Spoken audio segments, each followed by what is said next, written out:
Productive Pastor 114, Core Communication.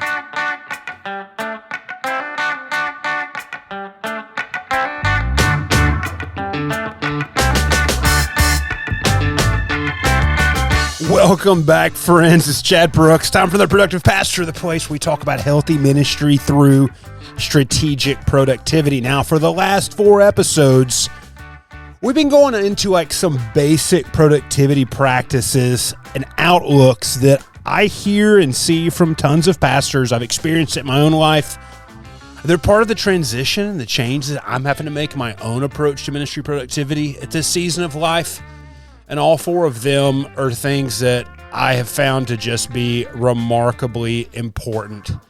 Now, we can go back and you can hit those up if you want to, but we've talked about the dumping ground strategy, about a brain dump. Why it's one of my favorite things. We've talked about a daily log, and I gave away a free template, actually 2 templates as part of that episode that I use on the regular to manage just the way I approach each ministry day of productivity. The last episode, we talked about how to get the calendar controlled and those sorts of things, and we're wrapping up this series with an episode today about communication, about how it's a core practice, about how it changes, about, in some ways, the ways that ministry might have shaped and shifted over these last 4 years, 5 years or so. But also, this is really directed towards what I call the normal-sized church pastor, that pastor who has a church of 60 or 70 people, and they are trying to lead them as a pastor, trying to understand what does it mean to be the organizational leader. But also, one of the shapes and shifts of ministry this last half decade or so is the importance of communication. And I think it's always been important, but in a unique and special way in our extremely connected world now, it's even more important. So we're going to talk about some of these core practices that I've seen and developed. Now, here's the thing. Everything rises and falls on communication. I believe this more than anything else. I also think one of the ministry paradigms that we're going to be seeing in the next, half a decade or so or in the future is going to parallel the programmatic ministry paradigm that really drove a lot of the American church in the 70s, 80s, and 90s and into the early 2000s, and it's communication. It's going to be your church's ability to communicate. That is going to be one of the new controlling dynamics of healthy churches. And the good thing is this doesn't have to be expensive if it costs any money at all. And from the experience I've seen as a congregational developer and as a coach these last few years, I shifted from leading a decently sized church plant for 10 years through COVID of several hundred folks into did bivocational ministry for a couple of years and led, 2 small rural churches of around 25 people apiece. And now as I'm, full-time as a congregational developer inside a denominational system, I still see this. And I will tell you right now that understanding communication for a normal-sized church can be one of the most serious shifts of impact and can change so many things. And what I love about it is it's not expensive. And in many times it's just free. And so a couple things we're not going to talk about today to kind of just narrow the focus a little bit more is, we're not going to talk about social media today. Not going to do that conversation. I don't think I've ever really done the conversation that much on Productive Pastor. I've talked about how to see it as part of a communication system, but it's not your whole communication system. We're also not going to get into strategic email use. I've done several episodes about strategic email use and what that looks like and how that works, how that functions, all of that stuff. But, we're not going to do that today either. What we're going to talk about today is its communication and its relationship to time management and strategic productivity for someone who is in ministry. That's the focus of our conversation today. We're going to do it in 3 moves. So let's jump into the first one. First one is this. This is a commitment to communication and presence. This is the first thing. The first step we have to make is we have to make a commitment saying, hey, I realize that everything rises and falls on communication and my communication and how I lead communication as a pastor or as a ministry leader. So I'm going to make a commitment to communication. But I'm also going to make a commitment to my own presence in those spaces and how communication plays a role of that. Now, back in 107, I did an episode, and it's not too long ago, a couple months back, called Setting Goals Through Personal Values. And one of the things I was discerning during my last ministry shift is the role that communication plays in anything. And it's extremely important. And that when people do not communicate well and do not communicate timely, that can have a serious negative influence on the overall large scope of ministry. And so when I was making that change and shift, and I talked more about that in 107 and other times, I'm not going to go into it too much today, what I realized was I've got to create a different level and a different approach to the value that communication can bring. You might be saying, Chad, you've said communication a bunch. What are you talking about? I'm talking about responsiveness. I'm talking about clarity. I'm talking about just being there and being in front of people. And so for me now, what I've learned is I prioritize communication. One of the ways that I do this now is I've kind of gone analog. I still use GoodNote 6 and the time management templates I've developed, and some of y'all have as part of my working ministry strategy. But I used to break it down and get it even more analog. I went and found some 4x6 note cards on Amazon, and I still keep like those priority tasks written down, and it's right there next to me. That's what I find valuable about it, because whatever I'm doing, sometimes it's not appropriate to pull the iPad out, make the note, or to open GoodNotes up on my laptop or whatever. Sometimes it's just like the ministry, the thing is in the moment, it's there. And if I look back at my note card over the last couple of days, it is covered in send so-and-so an email, text so-and-so back, ask so-and-so this.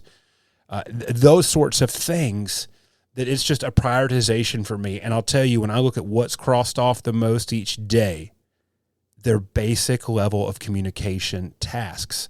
And so some part of just having a commitment to communication and presence means you're writing things down, like you're holding this stuff in there. I don't know about you. I'm extremely forgetful. I am forgetful to a fault. I'm forgetful to a level of detriment to my effectiveness. And I've just learned the best way to solve that is to write everything down right there in front of me. And that's kind of made that commitment to that. And so this is a core value piece. This is a way I've said, this is how I will work. I will do X. I will not do this. And so many of those like weird little rules I've given myself lately have all been about having this commitment to communication. The second move today is this: set a time limit for things. Okay? Set a time limit for what this is going to look like. Don't let a call or a text or an email or any sort of task that's related to communication, don't let it sit too long. For me, I really don't like it to let it sit for more than 24 hours. Now, sometimes it does happen. I keep really good boundaries, and if an email comes through or something comes through, after work on the last day of the week, sometimes I will let it float to Monday. A lot of times what I'm trying to do now is saying, hey, I will get back to you on Monday about this. There's some boundary setting and stuff that's going on inside of there. But especially if someone else initiates the communication, I try to put a 24-hour timeline on me getting back to them. And a lot of times I'll respond back pretty quick and say, hey, listen, can I give you a call X? Or, hey, I'm going to email you in a little bit when I get back to my computer, just to let them know I've seen it. Sometimes there's so much power in someone knowing, hey, wow, they have seen this and it's in front of them now. That doesn't mean you have to solve the issue in 24 hours or you have to resolve the issue or fix anything or do any work or anything like that. But just at basic, what you're doing is you're acknowledging that you've seen this and that you're acknowledging that it's in front of you now. And then you put it into your working system, whatever you might have that, you put that thing into that working system. That's why that little 4x6 note card that just kind of is around me or in my pocket sometimes, it's become so critical, is just literally to keep track, because communication is not just saying you're going to do something. Communication is doing the thing you say you are going to do. So that's that second piece there. It's just to set a time limit to this communication and stick to it. Third is this: how will you communicate? Now that kind of goes back to the idea of values. Sometimes it's about the idea of frequency or realizing, where you're communicating. There's different levels of communication and different almost personas that you take. Is this an organizational communication? Is this going out church-wide? We'll dip our toes into social media or email a little bit there. Like, am I acting out? Is this going to be more of a global type piece? Is this personal? Is this pastoral? Is this organizational? In some levels, part of healthy ministry through strategic productivity is understanding the roles that you play in things. And you have to understand and decide that, and realizing, okay, this is the role I need to play in this scenario or situation. So this is how I'm going to communicate back to this. I always like to always have, something organizational that I can point back to people with. That kind of almost there lines the difference between social media and between email, especially in like a church-wide email sort of system. But then also, if it's pastoral, if it's personal, if it edges over to a level of, intimacy, I guess, my default is I'm going to, at worst, have a phone call about this. At best, we're going to sit down face to face and honor the fact that something is going on here, and we're going to talk about it this way. And so you just think through and filter through the ways that you are going to communicate and the roles that you play, and how the different roles you play might necessitate a different sort of communication in each way. That leads us in the second part of this idea of how will you communicate. Now, number one, I think you need to lead first. If you find yourself having to do a lot of personal communication as a response to an issue that should have been communicated more wider or better or more strategically in an organizational way, this is where the power of organizational communication, this is where, when I said earlier, that paradigm is shifting to communication is a new controlling dynamic. This is what I'm talking about here. Like, if you find yourself responding to a lot of weird questions or a lot of similar questions and that kind of stuff, you might need to ask yourself, wow, maybe I need to shift the way I'm doing organizational communication. Second part of that is you need to always be communicating vision. Your church is going to approach ministry in your unique setting in a unique way. And the way that you do this is going to be different. And you're going to be following through these things in a different way. And in some ways, it's almost like there needs to be no surprises. I remember back during COVID in 2020, when we were in the season of massive adaptation, we knew that we weren't going to be able to tell people what decisions we would make, because after a while, you might remember, things just kept getting crazier and crazier. So what our board did, our leaders of our church did, is we had a communication to the whole church saying, hey, listen, we don't know what type of decisions we're going to have to be making over the next couple of months, but this is the decision we've made about how we will make decisions. And we let folks know that this is the framework we are working through as we seek to embody the presence of Jesus Christ through our local church. And so you always communicate vision, always kind of go back to it. Another thing is a skill that I've learned so much over the last couple of years, and I'm still working on so well, is I think it's incredibly important for pastors to be able to write well. Writing is one of those best skills that a leader can develop. And not academic writing or not devotional writing, but writing as a leader.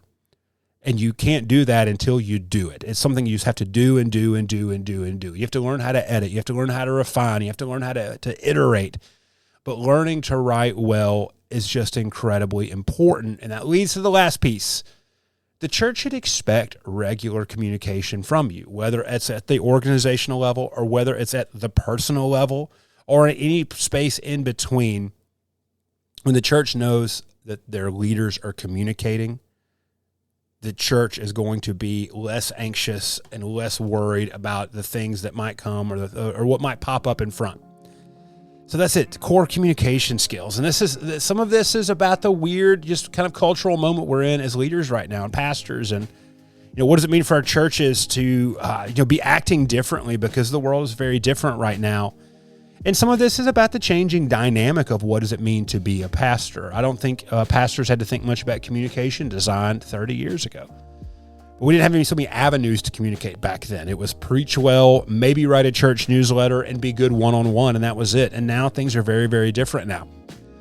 Like I said, communication, I really believe this is going to be one of those controlling paradigms we have coming up in the future. So, y'all, that's it. That's awesome. These 4 episodes, this little mini series on just some core ministry productivity practices.